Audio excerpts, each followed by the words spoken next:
ময়ূর এবং হরিণ একত্রে ৮০টি, কিন্তু তাদের পায়ের সংখ্যা ২০০টি। তাহলে কতটি ময়ূর আছে?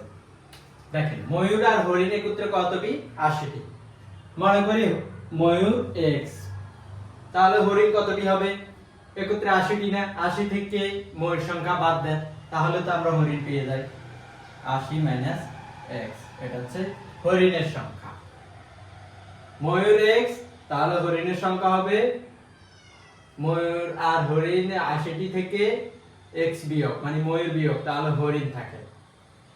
এবার আসেন, ময়ূরের পায়ের সংখ্যা কতটি করে? দুটি করে।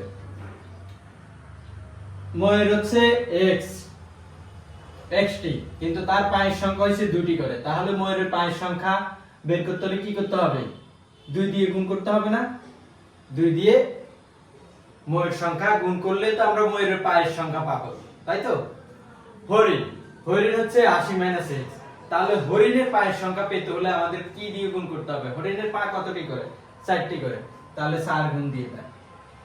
তাহলে এটা হচ্ছে ময়ূরের পায়ের সংখ্যা, এটা হচ্ছে হরিণের পায়ের সংখ্যা, আমরা পেয়ে গেলাম। দুইজনের পায়ে পা একত্রে কতটি? ২০০টি না? তাহলে লেখেন 2x প্লাস 4 ৮০ মাইনাস x সমান ২০০। সমীকরণ হয়ে গেছে? হয়ে গেছে।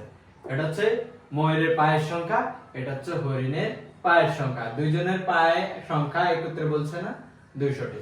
তো এই সমীকরণ গঠন করে ফেললাম। এখন আমরা করি আমাদের সচরাচর নিয়মে, যেটা 2x আর এখানে হচ্ছে 2x যোগ 4 দিয়ে ৮০ কে গুণ করেন ৩২০ মাইনাস প্লাসে মাইনাসে মাইনাস, এই ভিতরের চিহ্নটা হবে এই দুইটার তুলনা করে, প্লাসে মাইনাসে মাইনাস। খবরদার, এটা প্লাস হলে কিন্তু এখানে মাইনাস হলে এখানে প্লাস হলে চিহ্ন কিন্তু অন্যরকম হতো। সো ভিতরের চিহ্নটা হবে প্লাসে মাইনাসে মাইনাস, মাইনাসের মাইনাস না, প্লাসে মাইনাসে মাইনাস। এবার 4 দিয়ে x এর গুণ করেন, 4x সমান 200। যারা কম বুঝেন, আমি মূলত তাদের ক্ষেত্রে এটা বারবার রিপিট করি, অন্যরা হাসার সুযোগ নেই। প্লাস 2x, এখানে মাইনাস 4x, মাইনাস 4x থেকে প্লাস 2x বাদ দিলে কত থাকে? আরো মাইনাস 2x থাকে, তাই না? দেখেন এখানে প্লাস 320, এখানে 200, এখানে চলে আসে 200 থেকে 320 তো পক্ষান্তর হয়ে ডানে চলে যাবে, মাইনাস হয়ে চলে যাবে না? মাইনাস হতে 200 থেকে 320 গেলে কত থাকে? আর মাইনাস 120 থাকে। দেখেন এটাও মাইনাস, এটাও মাইনাস, মাইনাসে মাইনাসে কাটা, মূলত কাটা না, উভয় পক্ষকে -1 দিয়ে গুণ করে, কিন্তু আপনারা সহজে বুঝে সুবিধার্থে আমি বলতেছি মাইনাস মাইনাসে কাটা, তাই না? মানে মাইনাসে মাইনাসে কাটা শেষ। এবারে x রেখে দিলাম, 2 দিয়ে কি 120 কে ভাগ হবে না? 2 দিয়ে 120 কে ভাগ হলে কত হবে? 60 হবে। এই যে আমরা x এর মান পেয়ে গেলাম। এই x টা কি? এই x টা হচ্ছে 60, এই x টা হচ্ছে কি? ময়ূর সংখ্যা। তাহলে ময়ূর সংখ্যা আমরা পেয়ে গেলাম। ময়ূর সংখ্যা হচ্ছে 60টি, কিন্তু দুইজনে একত্রে বলছে 80টি।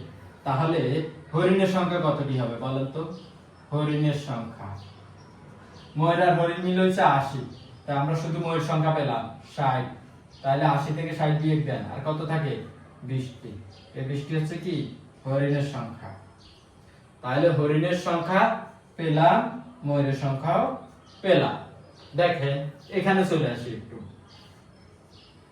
এটা হচ্ছে কিসের সংখ্যা? ময়ূরের সংখ্যা না? এটাই মূলত জানতে চাওয়া হয়েছে, এটা আমাদের মূল আনসার। কিন্তু আমি এখন সবগুলো করে দেখাবো। ময়ূরের সংখ্যা বের করব, ময়ূরের পায়ের সংখ্যা বের করব, হরিণের সংখ্যা বের করব, হরিণের পায়ের সংখ্যা বের করব। পরীক্ষার হলে যেটাই জানতে চাও আপনারা যেন করে আসতে পারেন। দেখেন এটা হচ্ছে হরিণের সংখ্যা, হরিণের সংখ্যা লিখলাম।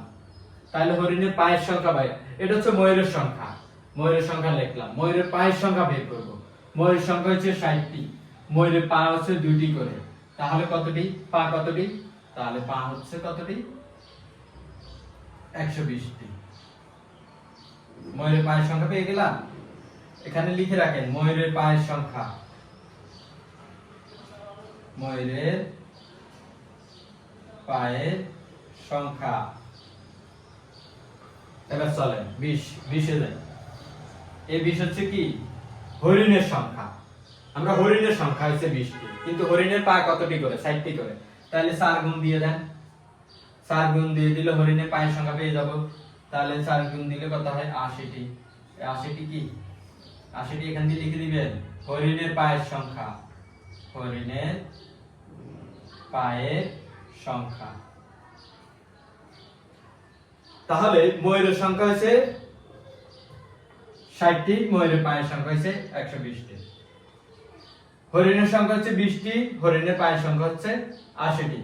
আপনারা বুঝতে পারছেন, কিন্তু আমাদের প্রশ্নে জানতে চাওয়া হয়েছে শুধু এটা, এই যে ময়ূরের সংখ্যা।